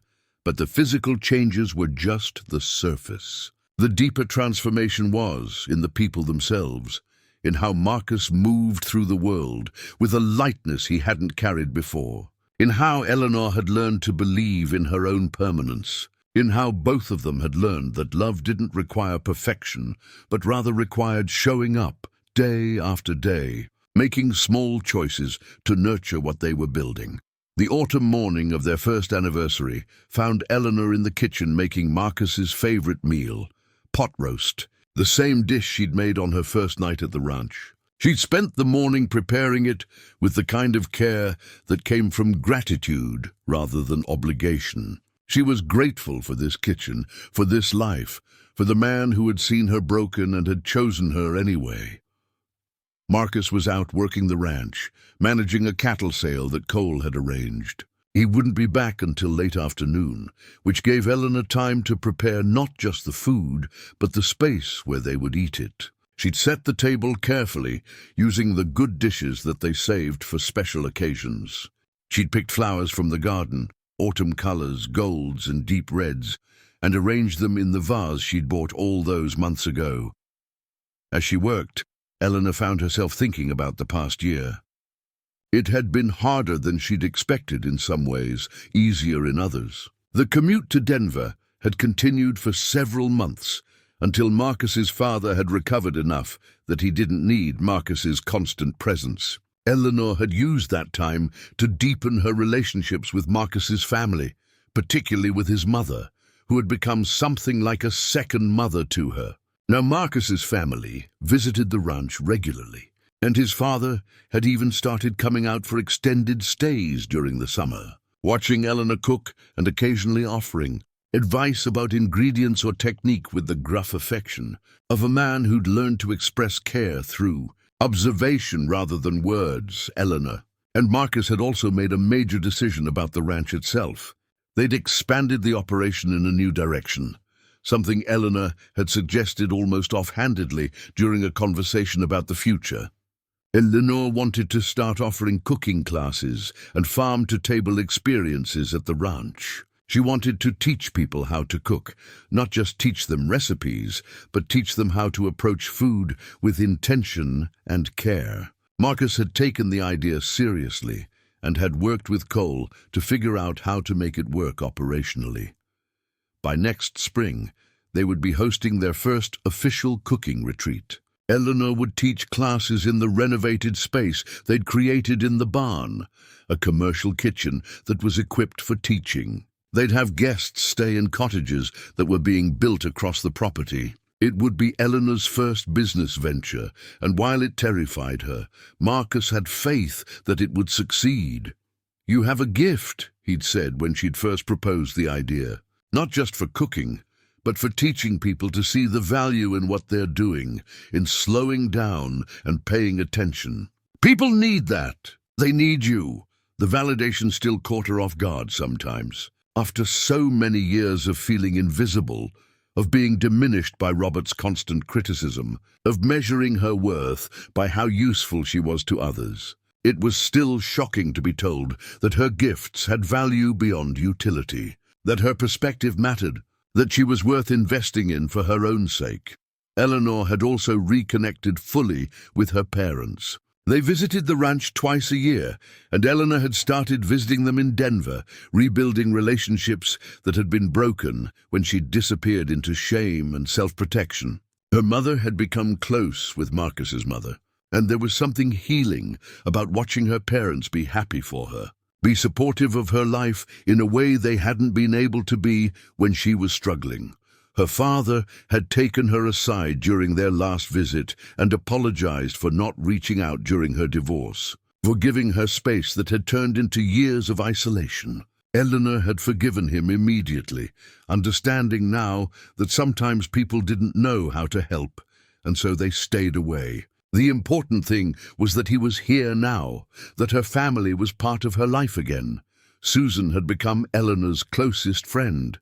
They talked almost daily, either in person or on the phone.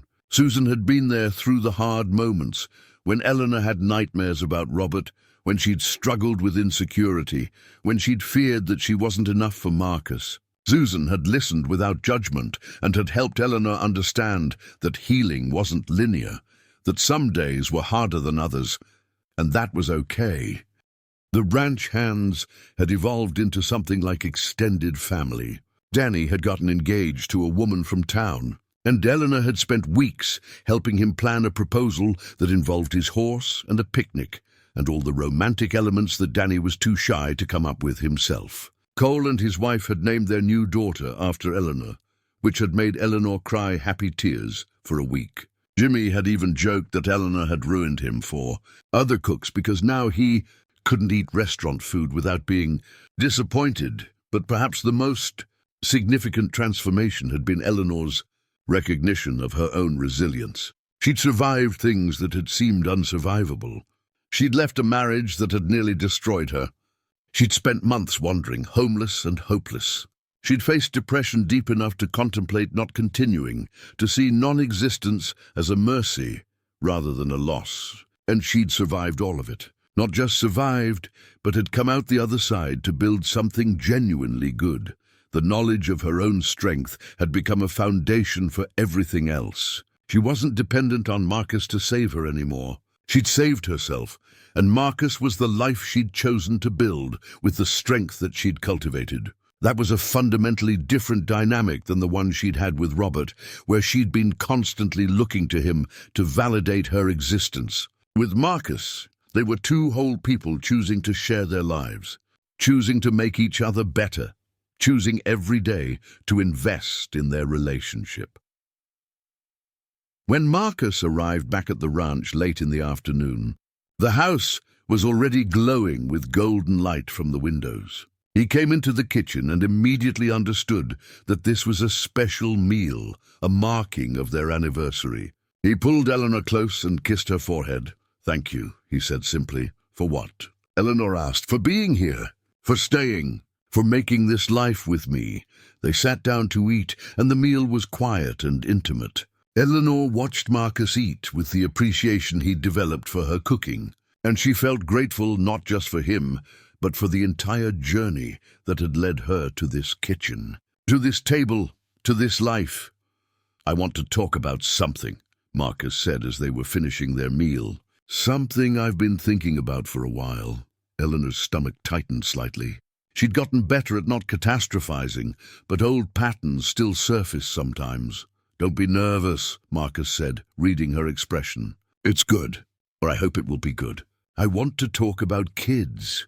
Eleanor had spent so many years assuming that motherhood wasn't in her future, that she was too damaged, too broken, too uncertain to be responsible for another human being. But since being with Marcus, she'd started to allow herself to imagine it, to imagine a child who had Marcus's eyes and her resilience, to imagine teaching someone how to cook, how to find joy in simple things, how to love themselves even when the world tried to convince them they weren't worthy.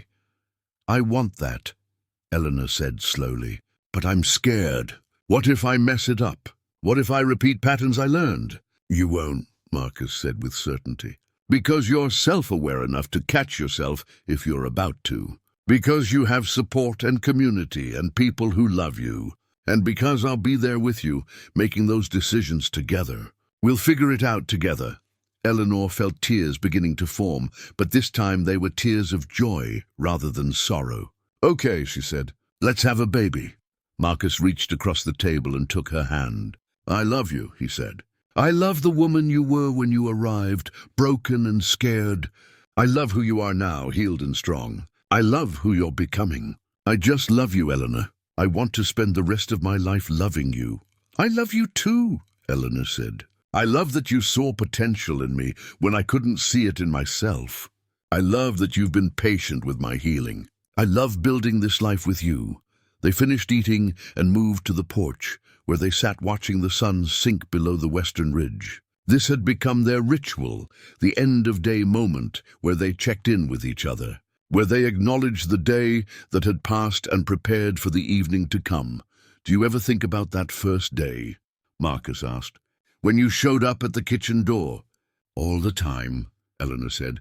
"I think about how scared I was. How I had no idea that showing up there would change everything. I think about what would have happened if I hadn't posted that ad," Marcus said. "If I just kept eating canned beans and living like I was existing instead of living." "We almost didn't meet at all." "But we did," Eleanor said. "And I think that means something. I think everything led us here.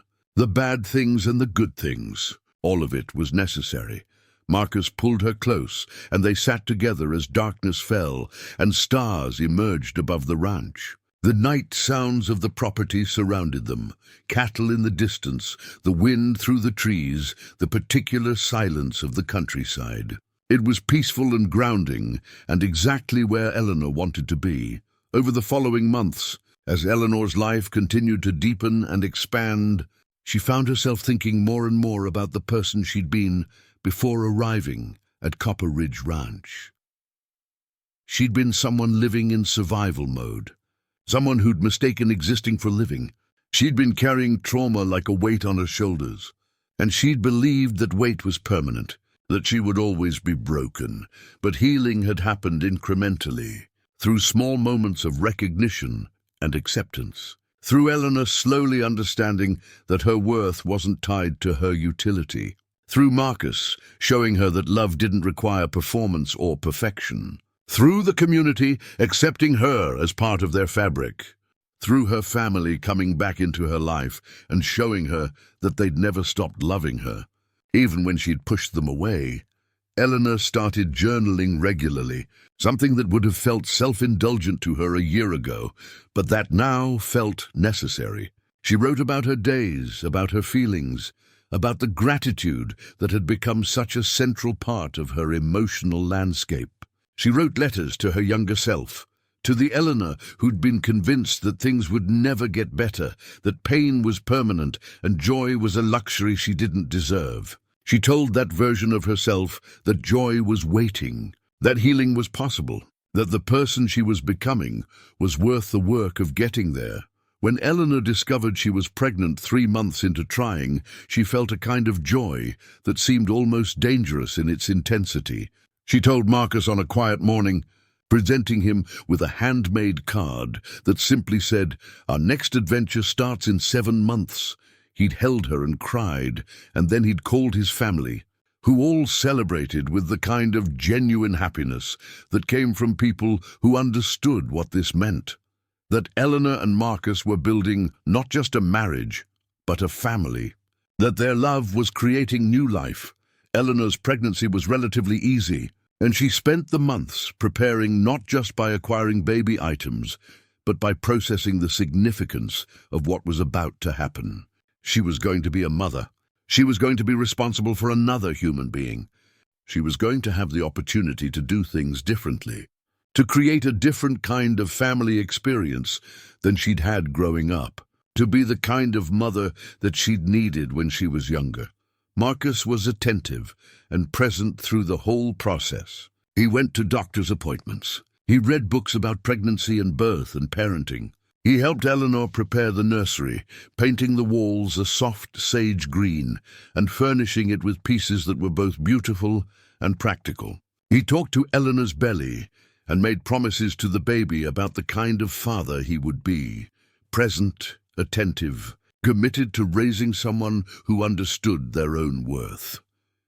The cooking classes at the ranch started in early spring, and Eleanor found that managing them while pregnant was challenging but doable. She had to modify some of the physical demands, had to be careful about standing too long, had to accept help from Susan and Marcus when she needed it. But she loved teaching, loved seeing people's faces light up when they created something delicious, loved being part of their culinary journeys. One of her students was a woman named Patricia, who reminded Eleanor of herself, someone carrying trauma, someone uncertain of her own value, someone who'd come to the ranch to find something, though she wasn't sure what. Eleanor recognized the signs and was gentle with Patricia, offering encouragement and space without pushing.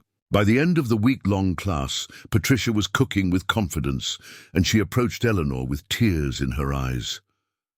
"Thank you," Patricia said. "Thank you for making me feel like I'm capable, like I'm worth investing in." Eleanor hugged her, recognizing in Patricia's journey an echo of her own. This was why she'd wanted to teach, not just to share recipes, but to help people see their own potential, to remind them that they were worthy of care and investment. It was a way of paying forward the gift that Marcus had given her. On a warm June morning, Eleanor went into labor. Marcus drove her to the hospital in the nearest city, holding her hand through contractions, reminding her to breathe, telling her how strong she was. The labor was long, but ultimately straightforward, and by late afternoon, Eleanor was holding her daughter, a perfect baby girl with dark hair and grey eyes that looked just like Marcus's.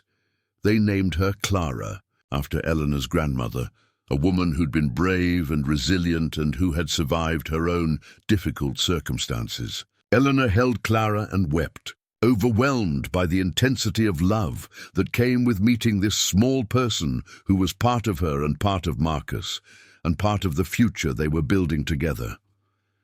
Marcus held Clara and made good on his promises. He was present and attentive. He changed diapers at 2 a.m. without complaint. He held Eleanor through the postpartum struggles. He supported her as she navigated motherhood, which was harder and more beautiful than she'd anticipated.